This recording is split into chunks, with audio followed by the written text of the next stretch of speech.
হ্যাঁ সাব্বির, হ্যাঁ বলো। পয়লা বৈশাখে সকালে তোমার সাথে পান্তা ইলিশ খাবো, বুঝছো? তুমি আমাকে আমার বাসা থেকে 10টার দিকে পিক করতে এসো। ওকে ওকে, ঠিক আছে। উফ, আবার কে? হ্যালো মফিজ, হ্যাঁ বলো। শুনো, আমি সকালে আমার এমনি উঠতে পারি না ঘুম থেকে, জানোই তো।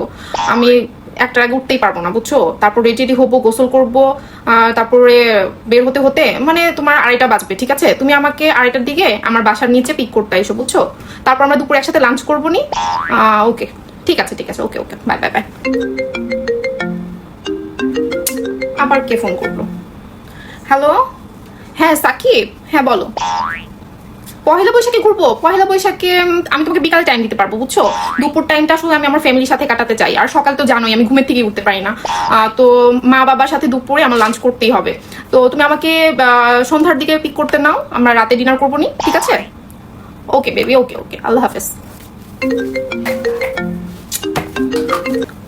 হ্যাঁ হ্যালো সুমাইয়া, বল। পহেলা বৈশাখে কি প্ল্যান থাকবে দোস্ত? আমার তো কোনো বয়ফ্রেন্ড নাই, কার সাথে ঘুরবো? তোদেরই কপাল।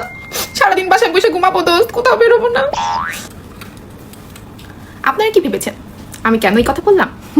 মানুষকে নিজের ভালো থাকাটা দেখাতে নেই, নজর লেগে যায়।